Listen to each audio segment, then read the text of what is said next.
वसुदेवसुतं देवं कंसचाणूरमर्दनं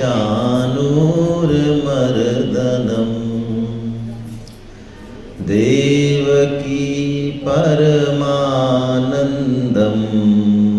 कृष्णं वन्दे जगद्गुरु। आप सभी वैष्णवजनों के चरणों में वंदन। गीता का अंतिम अध्याय और पूरी गीता का सार, मोक्ष संन्यास योग। जहाँ मोक्ष का भी संन्यास हो जाए, ऐसी चरम उपलब्धि की बात अब श्री कृष्ण करने वाले हैं। भगवत गीता को यदि हम समग्रता से देखें, थोड़ा सूक्ष्मता से देखें, तो मोक्ष भगवत गीता का लक्ष्य नहीं है। भौतिक समाज में और अन्य पैथियों में तो मोक्ष बहुत बड़ा लक्ष्य है। गौतम बुद्ध के जीवन में भी मोक्ष ही अंतिम लक्ष्य है। लेकिन गीता को पढ़ने से लगता है कि मोक्ष तो एक बेयर मिनिमम गारंटी है गीता की, कम से कम मनुष्य जन्म में आए तो मोक्ष तो हो ही जाए। लेकिन भक्त मोक्ष नहीं चाहता। गीता में तो एक मोक्ष की बात है। आप श्रीमद् भागवतम यदि देखें तो वहाँ 5 तरह के मोक्ष की चर्चा है। मोक्ष एक तरह का नहीं होता, 5 तरह का होता है। जिस मोक्ष को हम मोक्ष कहते हैं वो सायुज्य मोक्ष होता है। सायुज्य मोक्ष के अलावा 4 मोक्ष और होते हैं। सायुज्य का मतलब है भगवान में मिल जाना। सारूप्य एक दूसरा मोक्ष होता है, भगवान के समान स्वरूप प्राप्त करना। सालोक्य एक तीसरा मोक्ष होता है, भगवान के धाम में भगवान के जैसा ही बन के रहना, सालोक्य मोक्ष होता है। एक सामीप्य मोक्ष होता है, भगवान के समीप रहना, हमेशा भगवान के साथ को एंजॉय करना। और एक साष्टी मोक्ष होता है, भगवान के समान ऐश्वर्य, चतुर्भुजधारी है ना, जैसा भगवान का ऐश्वर्य है, भगवान का रूप है, उस तरह का मिलना, ऐश्वर्य मिलना। तो ये मोक्ष को भक्त श्राप मानता है, साप मानता है, मोक्ष नहीं चाहता। दीयमानम न गृह्णन्ति बिना मत सेवनम जना, ऐसा श्रीमद् भागवतम में भगवान ने कई बार कहा। यानी मेरे जो भक्त हैं वो देने पर भी मोक्ष नहीं लेते। क्यों नहीं लेते भाई? कोई और जोरदार चीज होगी तभी तो नहीं लेते होंगे।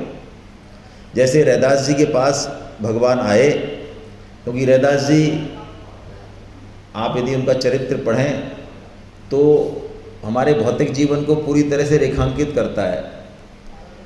रैदास जी के पिता जो रघु थे, शूद्र थे, उन्होंने बहुत पैसा खर्च किया, बहुत जो है उन्होंने कोशिश की कि मेरे घर में बेटा पैदा हो। तो बेटा पैदा हुआ उनके घर में, और अल्टीमेटली ये हुआ कि रैदास जी को उन्होंने जो है, पैदा तो हुए, शादी ब्याह हो, इसके बाद घर से बाहर निकाल दिया। उनको कोई संपत्ति नहीं दी, बिल्कुल दुश्मन की तरह। तो रैदास जी तो भगवान के भक्त थे, झोंपड़ी बना के रहते थे, भगवान की सेवा पूजा करते। तो उनके गरीबी को देख के भगवान खुद एक व्यापारी का रूप धर के आए उनके पास और कहा, रैदास जी हम जरा एक लंबी यात्रा पे जा रहे हैं, तो आप ऐसा करो, ये पारस मणि है, ये क्या है? तो उन्होंने कहा ठीक है महाराज, कि क्या करना है इसका? कि हम आपके यहाँ, नहीं हमारे यहाँ मत रखो, हमारे यहाँ जगह ही नहीं है। अरे कि नहीं हम कहाँ ले जाएंगे? अरे कमाल है आपकी, आप कहीं भी ले जाओ। भगवान ने कहा भैया हम आनगाम जा रहे हैं, आप समझा करो बात को। तो उन्होंने कहा देखो आपको जहाँ जगह लग रही है वहाँ आप रख दो। तो भगवान ने सोचा इसको अभी समझ में नहीं आ रहा पारस मणि क्या होती है। तो उनका जो वो जूते गांठने का जो था लोहे का, तो उन्होंने उससे छुआ दिया तो वो सोने का हो गया। रैदास जी ने कहा ये आपने क्या किया हमारे साथ, हमारी रोजगार को नाश कर दिया आपने। अब शाम को हमको जाके लाना पड़ेगा लोहे का, है ना, इसको भी आप ही रखो, सोने का हो गया, अब आपका ही हो गया, हमारे सोने का कोई काम नहीं। तो भगवान उनकी ज़बरदस्ती उस पारस मणि को उनकी जो झोंपड़ी के ऊपर जो वो डंडी होती है ऊपर ही ऊपर, उसमें खोंस गए। और 6 महीने बाद आए भगवान, तो रैदास जी भूल गए। जब तक भगवान ने कहा भाई हम आए थे कि बताओ कब आए आप, कौन के? हम आए थे ना, वो कमाल कर रहे हो, पहचान नहीं रहे हो आप? वो पारसमणि, अच्छा अच्छा, वो तो बताओ कहाँ, हमें क्या पता कहाँ है पारसमणि, देख लो आप, जहाँ रख के गए होंगे वहीं होगी। तो भगवान ने देखा तो पारसमणि वहीं की वहीं। तो पारसमणि से जो सुख मिलता है उससे भी कोई ऊंचा सुख रैदास जी के पास होगा, तभी तो उन्होंने पारसमणि को छुआ तक नहीं, देखा तक नहीं, ध्यान तक नहीं रहा। तो अब हमें भगवान इस अध्याय में अंततः गीता के जो अंत में ले जाने वाले हैं, वो ऐसी जगह ले जाने वाले हैं जहाँ मोक्ष का भी संन्यास हो जाए, यानी परम प्रेम की उपलब्धि हो जाए। प्रेम इस सृष्टि के आधार में भी प्रेम है, हमारे एग्जिस्टेंस में प्रेम है, हमारे जो डीएनए है हमारा उसमें भी प्रेम ही है। प्रेम के अलावा और कुछ है ही नहीं। बाकी सारी जो बीमारियां दिखती हैं वो सब बाहरी हैं, मूल में हम सब प्रेम करते हैं, प्रेम चाहते हैं, प्रेम करते हैं। दुष्ट से दुष्ट व्यक्ति भी प्रेम ही चाहता है, प्रेम ही करता है। तरीके अलग अलग हैं, फॉर्मेट अलग अलग हैं। तो उस प्रेम तक कैसे पहुंचा जाए, उस पंचम पुरुषार्थ तक, ये एक यात्रा है भगवान की। तो इस यात्रा में अर्जुन अब अपना अंतिम प्रश्न पूछ रहे हैं। इसके बाद अर्जुन का कोई प्रश्न नहीं है गीता में, इसके कुछ मायने हैं। प्रश्न पूछने के दो पर्पज होते हैं। एक तो जिज्ञासा के कारण प्रश्न होता है कि हमारे मन में कोई जिज्ञासा उठे, वो प्रश्न उत्तम है। एक विद्वत्ता बताने के लिए या विद्वत्ता को चेक करने के लिए भी प्रश्न होते हैं, वो प्रश्न उत्तम नहीं है।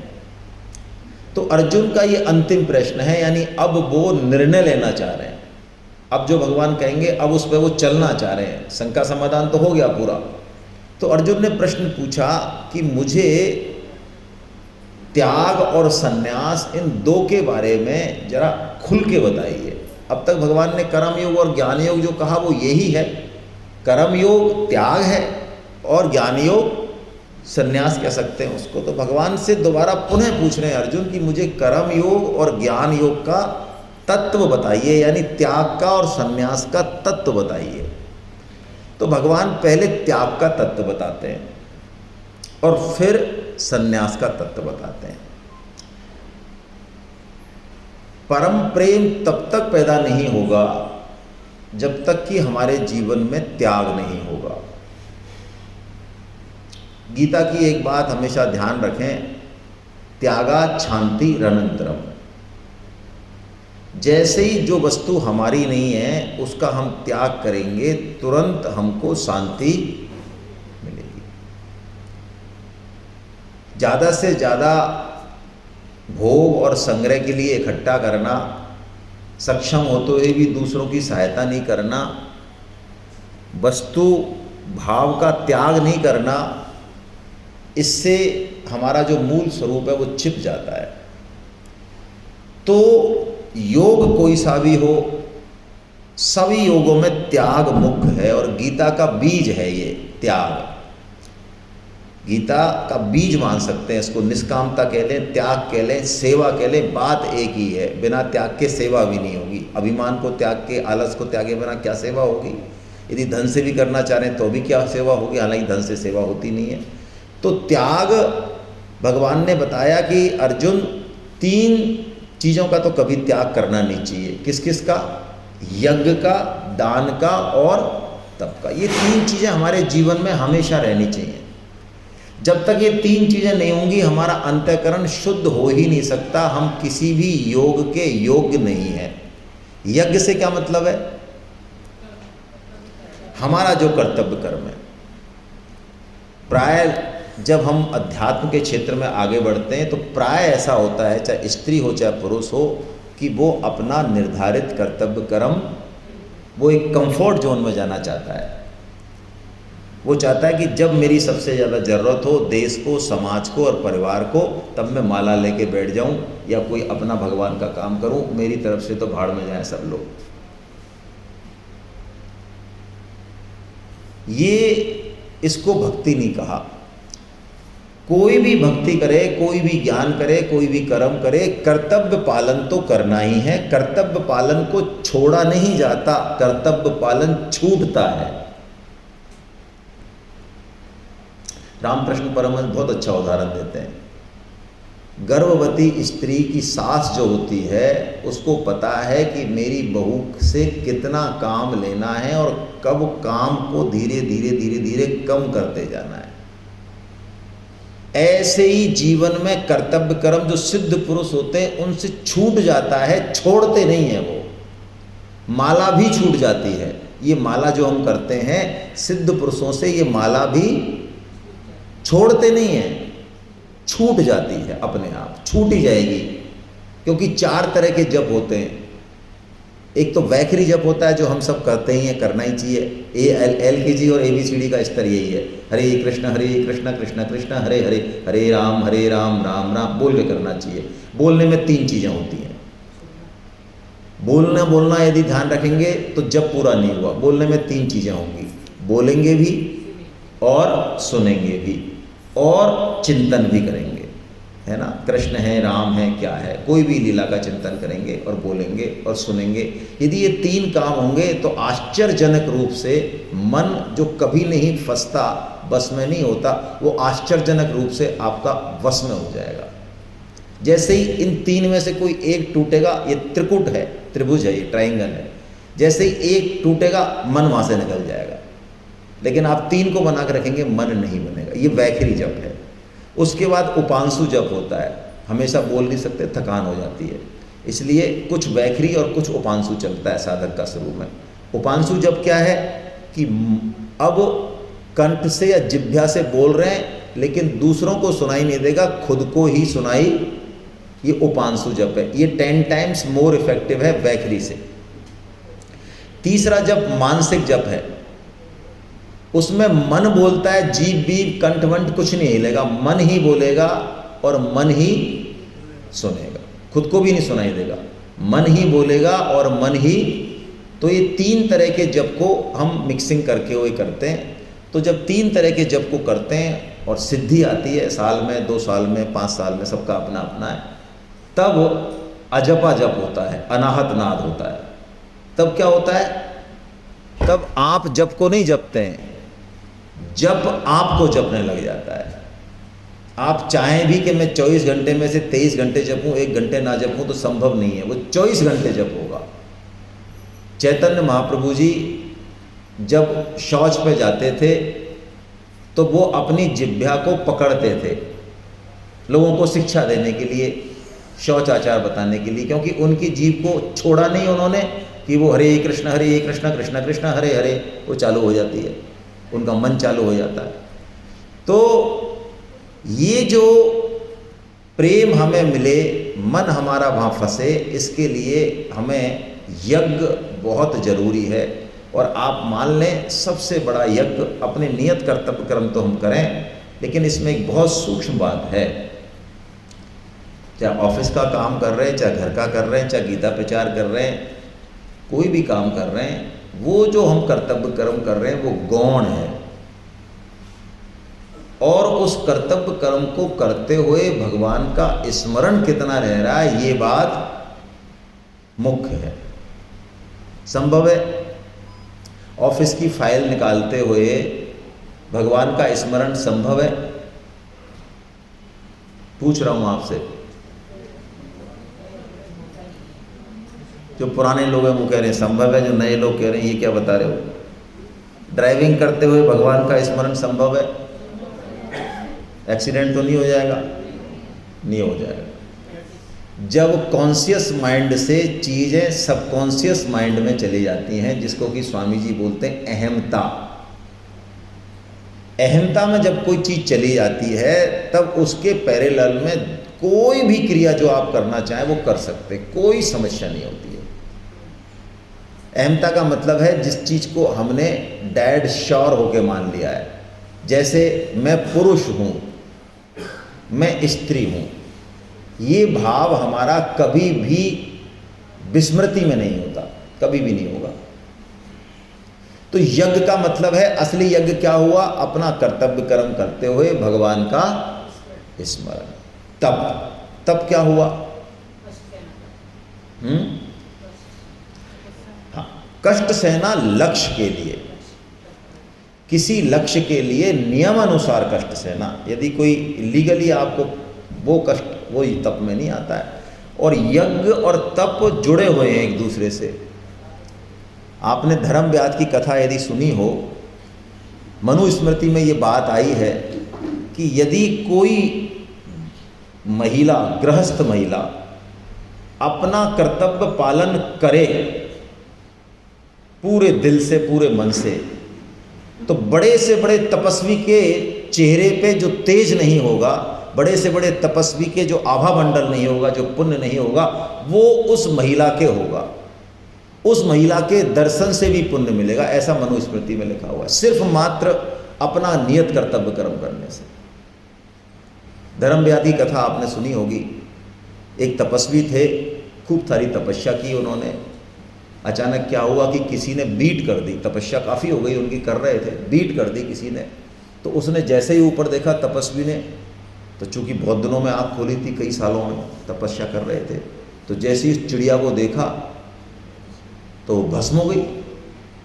तो तपस्वी ने कहा यार ये तो बहुत मामला बहुत तगड़ा हो गया अपना, इतना तेज हमारे अंदर कि ये भस्म हो गया। तो अब जैसे ही तपस्या का अहंकार आया तो उन्होंने कहा अब हो गया काम, अब क्या है। तो चले भिक्षा मांगने। तो भिक्षा मांगने गए तो किसी गृहिणी के द्वार पे उन्होंने आवाज़ लगाई। तो वो गृहिणी अपने पति की सेवा में थी।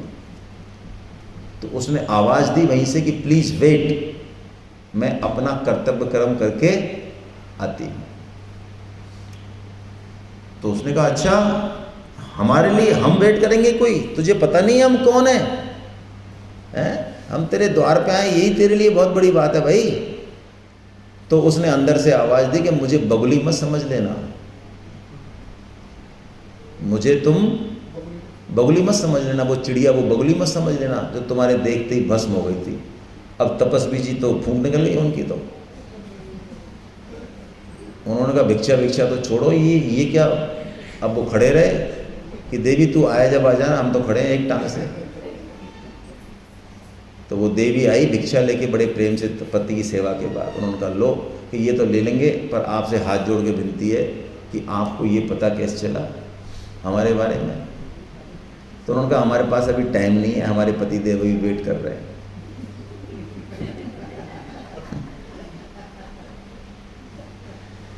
अब आपको जाना है तो आप ऐसा करो, काशी चले जाओ। काशी में एक धर्मव्याध हैं जो मांस बेचते हैं।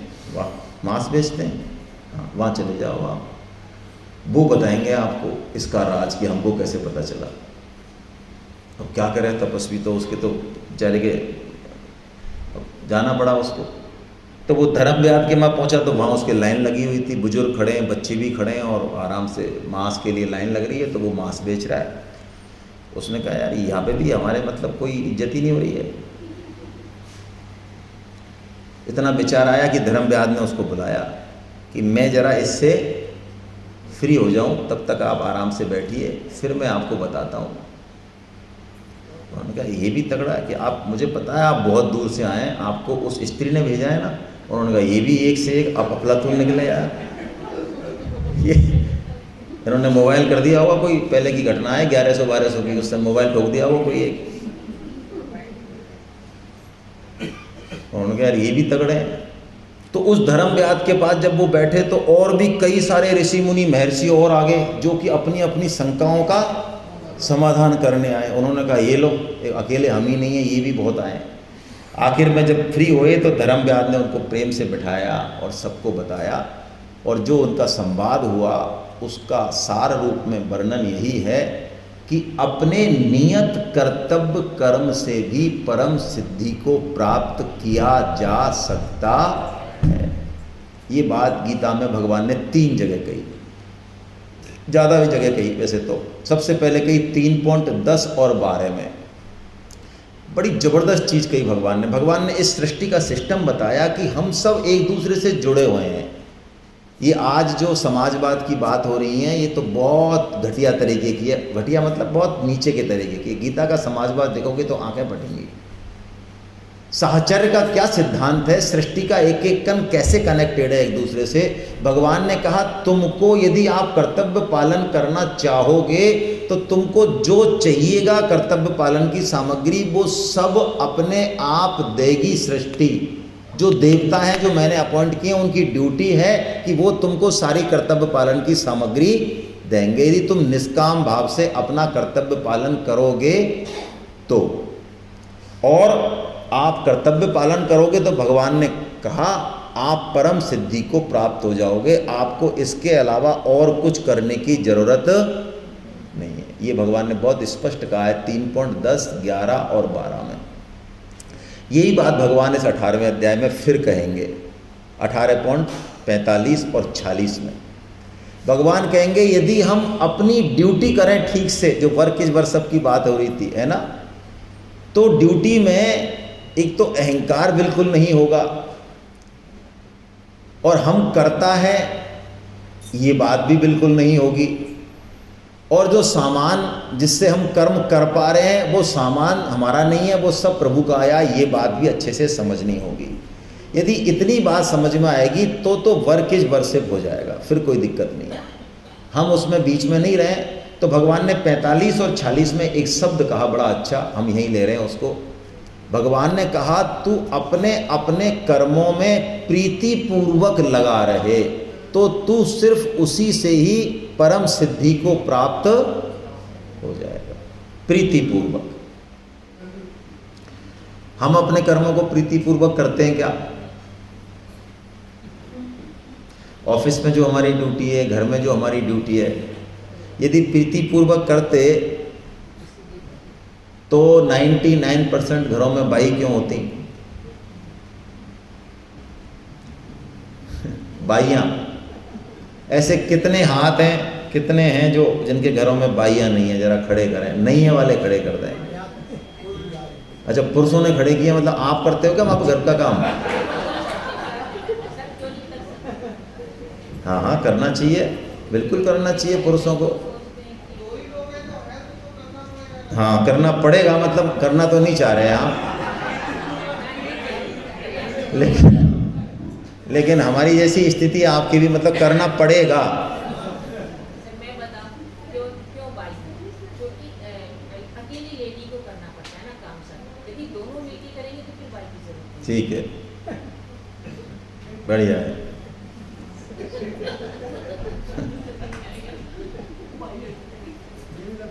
भाई ऐसा है, अपनी जो है बढ़िया 40-50 लाख की गाड़ी से जाओ, है ना, और उतरो और फिर वहाँ पैदल चलो और फिर गाड़ी में बैठ के घर आ जाओ, है ना। यही तो फैशन है आजकल। चलिए, बहुत सारी समस्याएं खैर जिनको ज़रूरत भी है आजकल, कई चीज़ें हैं, लेकिन फिर भी हम लोग यदि घर के काम में प्रीति पूर्वक करें तो हो सकता है कि हमारा स्वास्थ्य ठीक रहे, है ना, और भी सारी चीज़ें हैं। घर के काम से आम के आम और गुठलियों के दाम, भगवान तो ये टेक्निक बता रहे हैं, लेकिन चूंकि मूल में काम 8 जगह प्रकट होता है। हमारा जो काम भाव है ना, वो काम तो है ही, सेक्सुअल प्लेजर तो मूल में है, लेकिन वो 8 जगह प्रकट होता है। शब्द, स्पर्श, रूप, रस और गंध, 5 विषय चाहिए हमको। इसके अलावा 3 चीज़ और चाहिए हमको, है ना, मान, बड़ाई और आराम। शरीर को हम आराम देना चाहते हैं। कई लोगों ने यहाँ सर्किट में, सॉफ्टवेयर में फिट कर रखा है कि दिन में 2 घंटे सोना बहुत ज़रूरी है। जिस दिन उनको नींद नहीं मिले 2 घंटे की, तो प्रलय आने की संभावना रहती है। घर में रहती है, उनके शरीर में भी रहती है। लेकिन ऐसा कुछ है नहीं। जिस दिन आपने इस सर्किट को डिलीट कर दिया, कमांड को बदल दिया, कुछ नहीं है ऐसा, बिल्कुल नहीं है। तो यज्ञ से तप और अपने आप चीज़ें दिखने लग जाती हैं। अंतःकरण इतना शुद्ध होता है, आप आदमी को रीड करने लग जाते हो, आपको फ्यूचर भी देखने लगता है। कई बार तो ऐसा होता है कि आप जो कह देते हो वो हो जाता है। भगवान आपकी वाणी से बोलने लगते हैं, आपकी वाणी से प्रारब्ध निकलता है, होनी निकलती है। ये बिल्कुल पक्की बात है, क्योंकि आप उस समग्र से जुड़ते हो, तो वो समग्र आपकी वो समष्टि व्यष्टि से होकर निकलती है। आपका एकाकार टूट गया, वो डिफरेंशिएशन टूट गया। तो यज्ञ, तप और दान, ये 3 कर्म हमको करने ही चाहिए। दान का क्या मतलब है? दान का मतलब है हमारे पास जो एक्स्ट्रा है उसको देना चाहिए। एक बार हम निम्बार्क संप्रदाय में दीक्षित हैं, हमारी धर्म पत्नी, तो हम वहाँ गए हुए थे गुरुदेव के पास। तो उन्होंने बड़ी ज़बरदस्त बात बताई, आपको शेयर करता हूँ मैं। भाई हम लोग दानवान, आप बुरा मत मानना, अब ये प्राण लेने की बात हो रही है, लेकिन अब मेरे मन में आ गई तो मैं कह ही देता हूँ, है ना। थोड़ा प्राणों को कस लो आप, मैं तो कहूँगा। तो हम दान दे देते हैं, करोड़पति तो हम सब हैं ही, प्लॉट सबके पास हैं ही, और घोषित में तो एक एक दो दो हैं, बाकी 4-5 अघोषित में भी हैं। लेकिन दान देने में हम ज़्यादा लुढ़क जाएंगे 10-5 हज़ार तक, है ना। उसमें भी बहुत नींद नहीं आएगी, ज़्यादा हुआ तो 1-2 लाख तक, है ना। 5 लाख भी कोई बहुत रेयर देते हैं, और उसमें भी वो कूदते हैं छत पे जाके, फिर नाचते हैं बहुत तगड़ा, 25-25 साल तक नाचते हैं लोग। तो अब मान लो ज़रूरत पड़े 50 लाख की कहीं, और हम सब सक्षम हैं, जितने भी बैठे हैं, मैं अपनी कह रहा हूँ, सब सक्षम है। ऐसा मत मानने अरे साहब कहाँ आते फालतू की बात करते, कुछ नहीं है। सक्षम मैं इसलिए कह रहा हूँ, मैं प्रूफ भी कर दूंगा। आपके मान लो 2 बेटे या 2 बेटियां हैं, तो कितना लगाते हो उनकी शादियों में, सक्षमता का पता लग जाएगा इससे। लगाते हैं 20-30 लाख से कम तो शादी नहीं करता कोई। कम से कम काशी वाले तो जो सेमिनार है बैठे, ये तो 25-30 लाख वाले आइटम है सब। अरे मिनिमम पे लाइन खींचना चाह रहा हूँ भाई, आगे तो 1 करोड़ वाले भी बैठे हैं, तो उनकी नहीं कह रहा हूँ मैं, मिनिमम पे लाइन खींच रहा हूँ कि 25-30 से कम तो अपनी बेटे को कौन देगा, या बेटे की शादी में भी होते वो तो बराबर है आजकल। तो अब बताओ 2 की जगह मान लो 3 हो हमारे, तो नहीं करेंगे तीसरे की शादी में। तो हमारे जो गुरुदेव थे उन्होंने एक बात कही, बात चल रही थी मंदिर में पैसा लगाने की, तो हम भी ऐसे ही अटक गए। तो उन्होंने कहा तो आप एक काम करो, ठाकुर जी को तीसरा बेटा मान लो ना।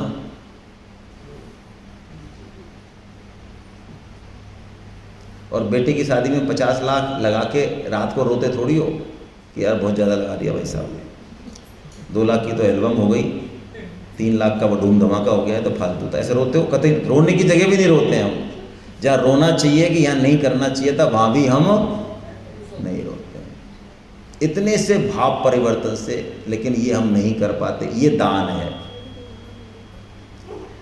दान देने के बाद रात को जो है सपने में कोई कचौट नहीं उठे दिल में दिमाग में, और जवान जो है अगले 10-5 साल तक कहने के लिए कहीं उतावली नहीं हो, तो दान हुआ, और नहीं तो नहीं हुआ। फिर ऐसा यदि नहीं है तो हम उसको बीच के ही रखें, देना। तो यज्ञ तप और दान जितना भी दें, चलो दें, ये शुद्ध करते हैं अंतःकरण को। और अंतःकरण में 4 चीज़ें हैं, मन, बुद्धि और चित्त। चित्त में जैसे संस्कार होते हैं उसी तरह के हमारे कर्म होते हैं। ध्यान रखें, हमारे अंदर जैसी वासना है अभी हमारी, उस तरह के तो हमारे विचार होंगे, और उस तरह के हमारे क्या होंगे, कर्म होंगे। पक्की बात है। अब देखिए एक वर्तुल है, एक विशियस सर्किल है एक। जैसे हम कर्म करेंगे वैसी हमारी वासना और संस्कार बनेंगे, और जैसी वासना संस्कार होगी वैसे ही हम आगे। तो कहीं ना कहीं इस सर्किल को तोड़ना पड़ेगा। कैसे तोड़ेंगे? या तो हमारे संस्कारों को, वासना को ठीक कर लें, और या फिर हम कर्म को ठीक करके वासना को ठीक करना या संस्कार को ठीक करना। स्वामी जी ने इसको बहुत लंबा रास्ता बताया, जो कि प्राय हम सब अपनाते। संसार में किसकी प्रधानता है? कर्म की। और तुलसीदास जी की चौपाई और बोल देंगे लोग, कर्म प्रधान विश्व गर रागा, जो जस करहि सो तस फल चाखा। कर्म प्रधान। तो कर्म जो होता है उसमें 5 हेतु होते हैं भाई। संन्यास समझा रहे हैं अब हम। कर्म में कितने हेतु होते हैं? उसमें एक बड़ा इंपॉर्टेंट फैक्टर होता है दैव। क्या होता है? दैव। जिस संस्कार की बात कर रहे हैं, दैव यानी सब कुछ है, कर्ता है, अधिष्ठान है, चेष्टा है, सामान है, सब कुछ है, लेकिन दैव नहीं है तो कर्म नहीं होगा, फलीभूत नहीं होगा। सारा सिस्टम है कि मृत्यु आपकी हो ही जाए, ट्रेन के सामने ही आ गए बिल्कुल, लेकिन दैव नहीं है तो नहीं होगा भाई। प्रारब्ध नहीं है, संस्कार नहीं है, दैव नहीं है तो हम कर्म करते हैं तो बिना इस सिस्टम को 5 हेतु चाहिए, जिसमें 2 हेतु इंपॉर्टेंट है, मैं बाकी की चर्चा नहीं कर रहा हूँ। एक तो दैव और एक कर्ता। अब आपको मजा आएगा वर्क इज वर्शिप में कि कर्ता हम हैं ही नहीं, हम कर्म कर ही नहीं, आत्मा अकर्ता है, आत्मा कर्म कर ही नहीं सकती, उसमें पोटेंसी नहीं है ऐसी कर्म करने की। तो किस में पोटेंसी है? प्रकृति में, शरीर में पोटेंसी है। लेकिन जब हम शरीर से अपना अटैचमेंट मान लेते हैं तो शरीर के द्वारा होने वाले कर्मों को हम अपने द्वारा होने वाला कर्म तो अच्छा किया या बुरा किया, दोनों में ही फंस जाते हैं हम। तो इस सर्किल को तोड़ने के लिए हमको या तो दैव पे विश्वास करना है या कर्तापन को हटाना है। भगवान ने कहा इसको यदि कोई हटा दे ठीक से, यानी कर्म तो हो रहे हैं लेकिन कर्म फल ना हो, कौन सा बांधने वाला फल नहीं हो, तो यही असली संन्यास है। ये संन्यास का तत्व है।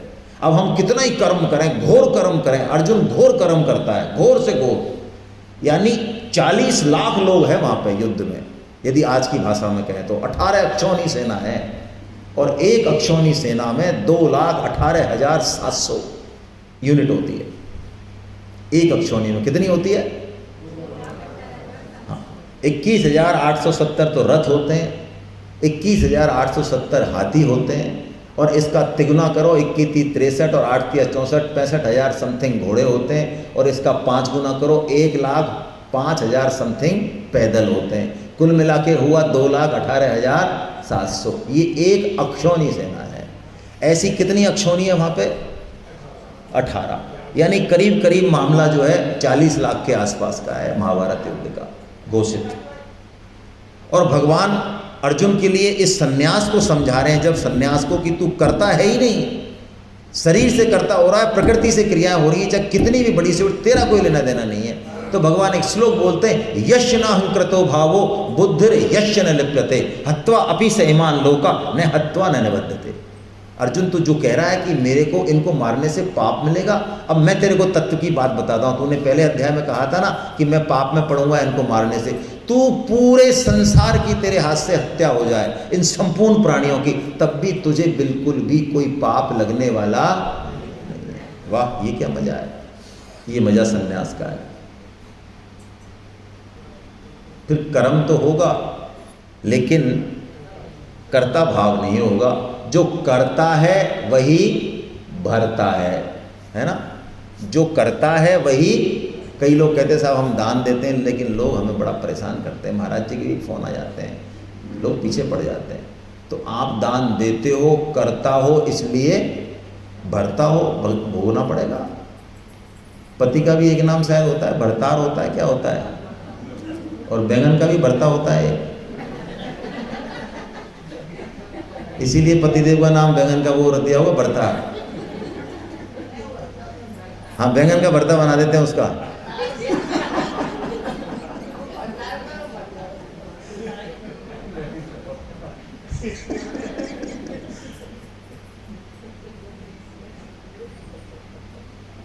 तो अब हम कर्म तो करें भाई, अच्छे अच्छे करें, मान बढ़ाई भी मिलेगी, लोग आपको तमगा देंगे, सैल्यूट ठोकेंगे, तो हवा में मत उड़ जाना भाई। क्योंकि अच्छे कर्म यदि आपसे हो रहे हैं तो इसमें पूरी समष्टि की, उस भगवान की, दैव की और प्रकृति का पूरा योगदान है। आप तो कुछ नहीं हो, एक मच्छर के जैसे हो। निमित्त मात्रम भव सव्यसाचिन, हम निमित्त मात्र हैं, और निमित्त भी हमको भगवान ने बनाया है। ये सन्यास का रहस्य है।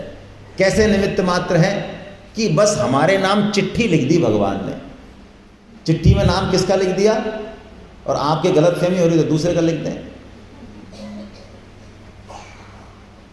यही है, बड़े से बड़ा कर्म करने पर भी वो चिट्ठी से ही काम हो रहा है भगवान का। उदाहरण दिया है इस किताब में मुर्गे की बांग का, कि मुर्गा जो है बांग देता है और उसके आधा घंटे बाद या 1 घंटे बाद सूरज देव प्रकट हो जाते हैं। तो मुर्गे को ये गलतफहमी हो जाती है कि मेरे बांग देने से, बस यही गलतफहमी हम सबको है, चाहे भले परिवार के पालन को लेके हो, ऑफिस को चलाने को लेके हो, समाज को गति देने को हो, अच्छे काम पर जो भी हो, सबको ये गलतफहमी हम सबको कि हम करते हैं तो होता है, यदि हम नहीं करें तो नहीं होगा। इसलिए इसको हटा दें। अब भगवान ने कर्म बताया कि कर्म निष्काम भाव से करें तो सात्विक कर्म है, सकाम भाव से करें तो राजस कर्म है, और दूसरों का नाश करें तो तामस कर्म है। हमको सात्विक कर्म करना है। बुद्धि जो हमको भगवान में लगाए वो माता पार्वती है, वही बुद्धि सात्विकी है। हमारी बुद्धि में जो रजो अंश है और तमो अंश है, इसको हमको हटाना है। बुद्धि पर हमको बहुत काम करना चाहिए। बुद्धि सबसे महत्वपूर्ण चीज है। क्यों? क्योंकि विवेक भी बुद्धि में प्रकट होता है, और भगवान का जो दर्शन है वो भी बुद्धि में ही होगा। बुद्धि हालांकि जड़ है, उसमें संभव नहीं है, लेकिन शुद्ध बुद्धि में जैसे पानी में चंद्रमा का प्रतिबिंब आ जाता है, ऐसे शुद्ध बुद्धि में परमात्मा प्रकट हो जाते हैं। इसलिए हमको अपनी बुद्धि पर काम करना चाहिए। भगवान ने एक शब्द इस्तेमाल किया गीता में, अकृत बुद्धि। अकृत बुद्धि मतलब रॉ, जिस पर कोई काम नहीं किया है, जिसको शुद्ध नहीं किया है, जो वासनाओं से कामनाओं से रंगी पड़ी है, ऐसी बुद्धि। तो अकृत बुद्धि से हमको बुद्धि को निष्कामता पर ले जाना है, तभी हमारा लक्ष्य पूरा होगा। बुद्धि बहुत महत्वपूर्ण टूल है। सात्विक बुद्धि की क्या पहचान है? जो अपने लक्ष्य को जाने। और बुद्धि में एक बहुत महत्वपूर्ण चीज और होती है, धैर्य। उसके बारे में भी भगवान ने कहा, धैर्य। ये दोनों का जोड़ा है, बुद्धि का और धैर्य का।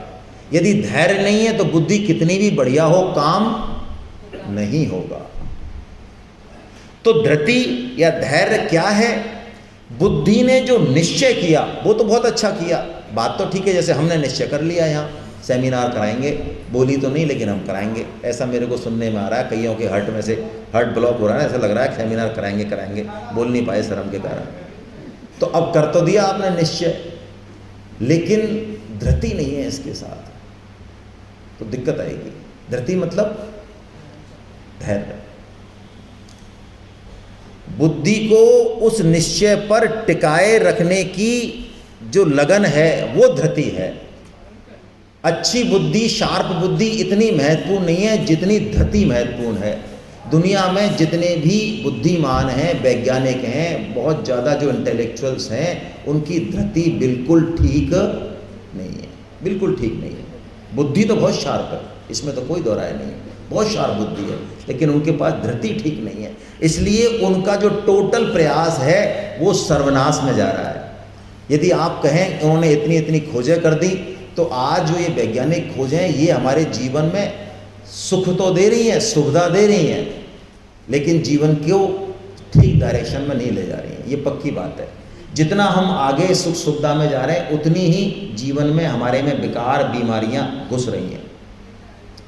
और हमारी जो बुद्धि है वो इंद्रिय तृप्ति के नए नए साधन खोज रही है। हमारी बुद्धि क्या कर रही है? हमको इस शरीर को ज़्यादा से ज़्यादा आराम कैसे मिले, जबकि धृति क्या करती है? मनुष्य जीवन के लक्ष्य पर उसको टिकाए रखती है। तो धृति को ठीक करें। इसके बाद अंत में भगवान सुख के बारे में बात करते हैं, जो सबसे महत्वपूर्ण है। क्योंकि जैसे घड़ी में मान लो अंदर से देखें तो कई सारे पुर्जे दिखते हैं, कल पुर्जे। तो मैकेनिक ऐसा कहते हैं कि एक पुर्जा जो गड़बड़ है उसको आप ठीक कर दो, पूरी घड़ी बिल्कुल ठीक हो जाएगी। सेकंड, मिनट, घंटे सबसे। एक पुर्जे में गड़बड़ है, उस एक पुर्जे को आपने ठीक किया, वो घूमा ठीक से, सारी घड़ी ठीक हो जाएगी। ऐसे ही हमने इस सुख को यदि पकड़ लिया तो उस सुख के पीछे कर्म, बुद्धि, धृति, ज्ञान सब ठीक हो जाएंगे, ऑटोमेटिक ठीक हो जाएंगे। इसको सुख को पकड़ लिया तो ये इतना इंपॉर्टेंट है। तो सुख पे बात करें कि ये सुख क्या है। तो देखो, हम सब तीन तरह के सुख, वही तो हम सब कौन सा सुख चाहते हैं? राजस या सात्विक?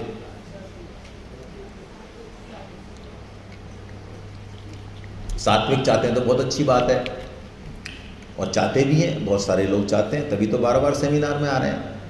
ये अलग बात है कि तीर्थ यात्रा वाली में ज़्यादा आते हैं वो, और फिर जो है सेमिनार के बहाने से चले भी जाते हैं, लेकिन चलो आते तो हैं। हाँ, वो कह रहे हैं एक पंथ दो काज। अब ये बेचारे मूर्ख हैं, इनको ये पता ही नहीं, इसलिए बैठे रहते हैं दिन भर यहीं। चलो खैर कोई बात नहीं। तो सुख यदि सात्विक है, सात्विक सुख का मतलब है कि हमको भगवान के नाम सुनने में, भगवान के गुणों को जानने में, उनके स्वरूप को जानने में उत्कंठा हो रही है। सेमिनार तो 5 दिन बाद है, लेकिन तलवली मची हुई है और बड़ा मज़ा आ रहा है। हर बार एक नया, कई लोग आते हैं वो कहते हैं साहब सेमिनार तो चौथी है लेकिन इतना आनंद आया इस बार। बातें तो वही हैं लेकिन आनंद उनका, क्योंकि ये है ही ऐसी चीज़। सात्विक सुख दिन प्रतिदिन बढ़ेगा, लेकिन इस सात्विक सुख बहुत कम लोगों का होता है। ये सबसे ज़्यादा सुख हमारा कौन सा होता है?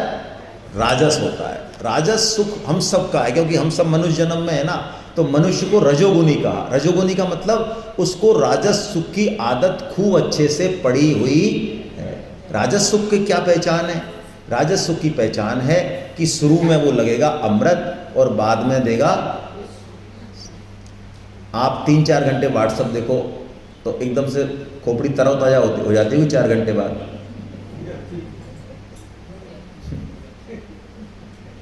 या जो भी हमारा और स्पर्श सुख है, यौन सुख है, खाने का सुख है। जैसे हमने सोचा यार आज पेट बहुत अच्छा है, हमने चपाती नहीं खाई, लेकिन अब कोई ऐसी चीज़ आ गई तो हमने ठोक ली उसको खूब।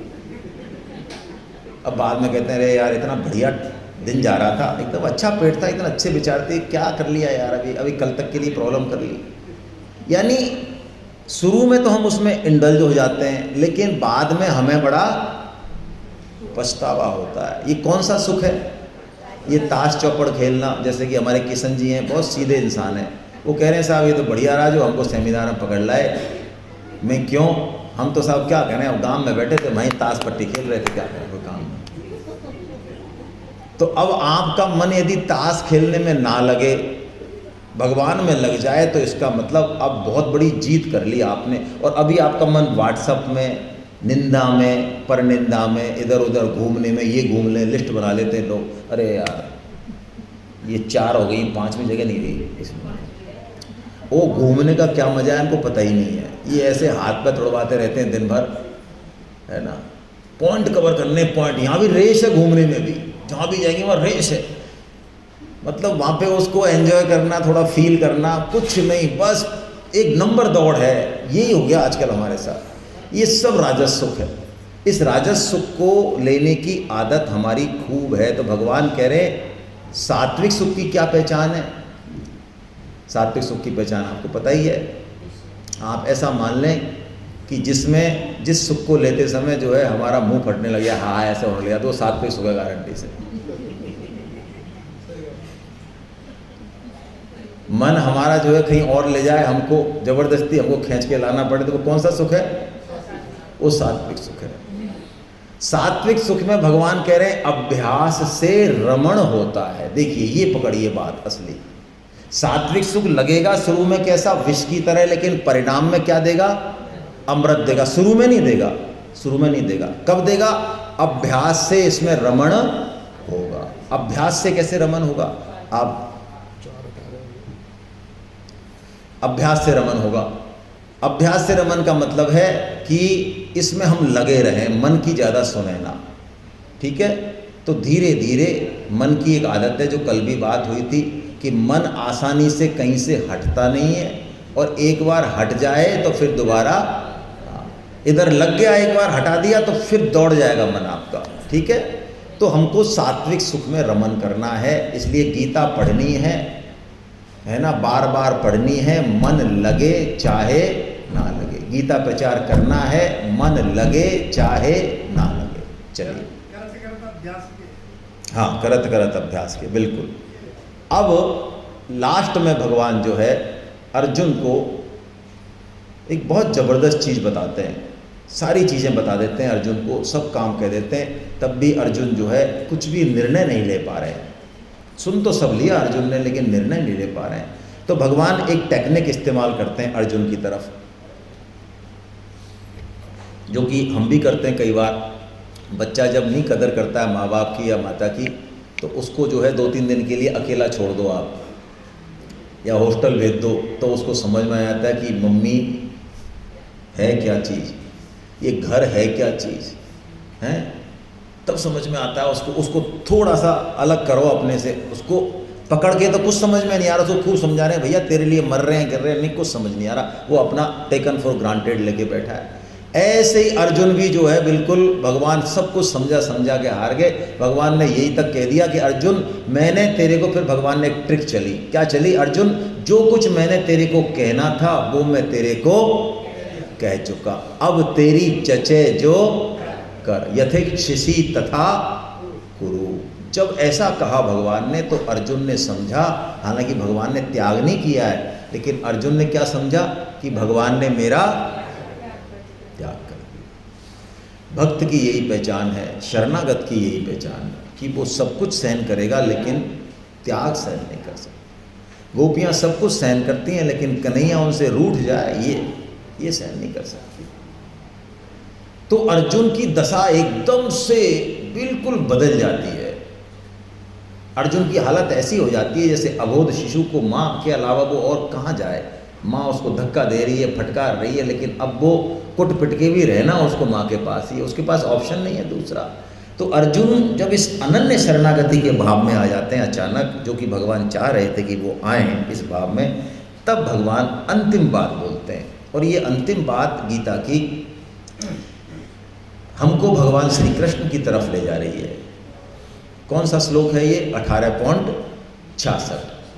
सर्वधर्मान परित्यज्य मामेकं शरणं व्रज अहं त्वां सर्वपापेभ्यो मोक्षयिष्यामि मा शुचा।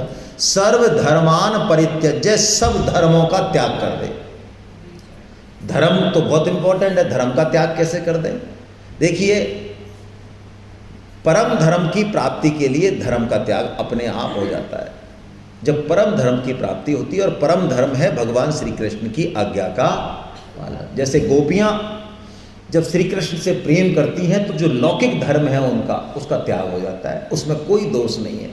करती नहीं है, वो हो जाता है। हम अपने मन का आश्रय लें, बुद्धि का लें, शास्त्र का लें, साधन का लें, नाम जप का लें, भगवान कहते हैं तू छोड़ना चक्कर, तू मुनीम बन जाना। मुनीम का क्या काम है? मुनीम अपने मालिक की आज्ञा का पालन करे। वो कहे भाई ये काम कर ले, 100 बोरी सरसों खरीद ली, 50 बेच दे, बेच दी। यानी वो अपने काम पूरा कर रहा है लेकिन आज्ञा पालन में कर रहा है। तो भगवान कह रहे हैं जो कुछ भी नफा नुकसान होगा, कोई पाप पुण्य होगा, तो उसका जिम्मेदार मैं हूँ। ये सबसे बढ़िया सेफ रास्ता बता दिया भगवान ने। अब हम कहीं भी जाएं, कर्म योग, ज्ञान योग, भक्ति योग, नाम जब जिसमें भी जाएं, लेकिन भगवान कह रहे हैं जैसे जहिया डोलो और राधे राधे बोलो। बस भगवान की शरण ले लें, ये मतलब है इस श्लोक का। सर्वधर्मान परित्यज्य माम एकम शरणम ब्रजा, केवल और केवल मेरी शरण हो जा। अब भगवान ने ये बात कही, और इस बात को भगवान ने कहा कि हर किसी को नहीं कहना चाहिए। ये शरणागति बहुत गोपनीय है, हर किसी को नहीं कहते। गीता की बात तो सबको कहते हैं, लेकिन शरणागति की बात सबको नहीं कहते। फिर भगवान ने 2-3 रास्ते और बताए हमारे कल्याण के लिए। एक रास्ता तो गीता प्रचार का बताया, 18.68 और 69 में जो हम पढ़ चुके हैं। भगवान ने कहा यदि कोई निष्काम भाव से गीता प्रचार करेगा तो वो मुझे ही प्राप्त होगा, और पूरी पृथ्वी पर उसके समान मेरा प्रिय ना तो कोई हुआ है और ना कोई होगा। बहुत अच्छा रास्ता है ये भगवान ने कर्म, ज्ञान और भक्ति के बाद बताया है। मानो एक संकेत है कि हम शायद कर्म के भी योग्य नहीं है, हम शायद ज्ञान के भी योग्य नहीं, और हम शायद भक्ति, लेकिन हम प्रचार के योग्य अवश्य हैं। सेठ जी ने तो ये कहा 3 आदमियों को भी आप सत्संग में लाके बैठा देते हो, आपका काम हो गया। जरूर प्रचार कलयुग में बहुत इम्पोर्टेंट है ना। फिर भगवान ने एक तीसरी टेक्निक बताई कि गीता पढ़ना भी बहुत बड़ा यज्ञ है, बहुत बड़ा।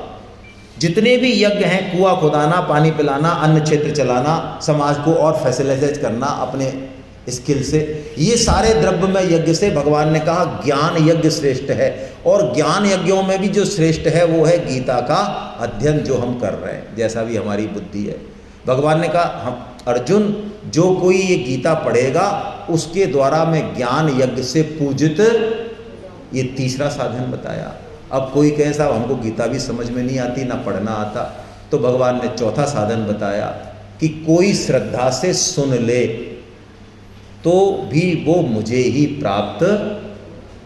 ये बता के अर्जुन से पूछा तुम्हें कुछ समझ में आया अर्जुन?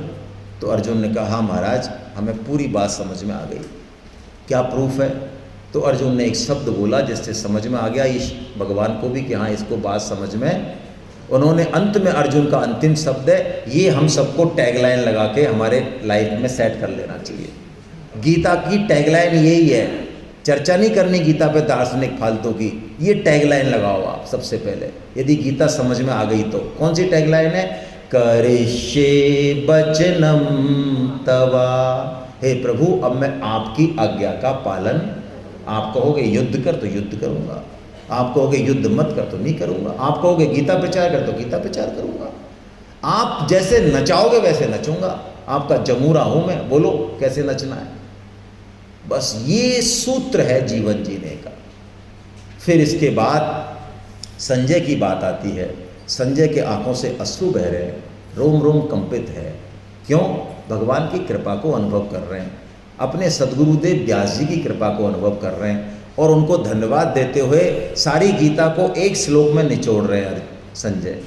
वो कह रहे हैं कि जहाँ भगवान श्री कृष्ण हैं और जहाँ गांडीवधारी अर्जुन है वहीं पे चार चीज़ें अपने आप रहेंगी। चार चीज़ें है ना, जैसे कि यदि हम अपने घर में वृद्धों की सेवा करें, बेसिक कर्तव्य बता रहा हूँ, वृद्धों की माता पिता की सेवा करें, है ना, नित्यो वृद्धोपसेवनम चत्वारी तश वर्धन्ते आयुर्विद्या यशो बलम, ये चार चीज़ें हमारे जीवन में आएंगी। आयु आएगी, काल मृत्यु नहीं हो सकती, संभव नहीं है।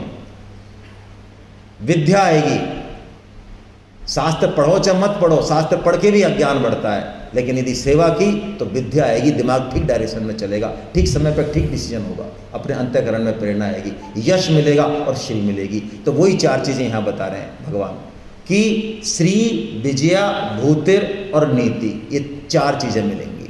श्री यानी वो लक्ष्मी जो हमारा कल्याण करे, ऐश्वर्य भी दे, धन संपत्ति दे, लेकिन कल्याण करे, वो श्री मिलेगी। विजय मिलेगी, हम जहाँ भी जाएंगे विजय मिलेगी। और भूति, हमारे घर में संपदा होगी, ऐश्वर्य होगा। और नीति, हम जो कर देंगे, है ना, वो फाइनल है, कोई संशय नहीं होगा दिमाग में कि इस परिस्थिति में हम क्या करें। ये चार चीज़ें हमें मिल रही हैं और हमें क्या चाहिए।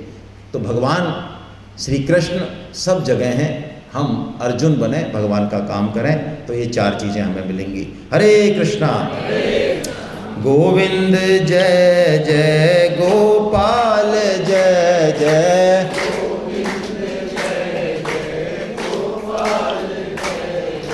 राधा रमण हरि गोविंद जय जय,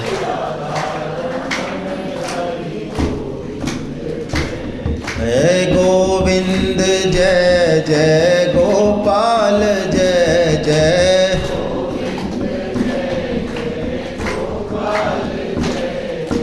राधा रमण हरि गोविंद जय जय,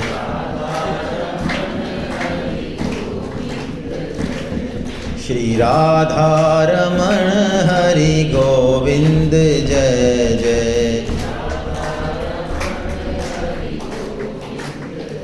नाम संकीर्तनम यस्य सर्व पाप प्रणाशनम, प्रणामो दुख समनस्तम नमामि हरिम परम। बोलो वृंदावन बिहारी लाल की, बोलो बांके बिहारी लाल की, बोलो राधा गोविंदे भगवान की, बोलो काशी महाराज विश्वनाथ की, अर्जुन के सखा भगवान श्री कृष्ण की, मीरा के गिरधर नागर की, सूर के घनश्याम की, वृषभानु सुता राधा रानी की, मर्यादा पुरुषोत्तम भगवान श्री राम की, जानकी माता की, गौ माता की, धरती माता की, साधक संजीवनी की, श्रीमद् भागवत महापुराण की, सब संतों की, सब भक्तों की, अनंत कोटि वैष्णव वृंद की, आज के आनंद की जय। हरि बोल हरि बोल हरि बोल हरि बोल। आप सबको प्रणाम।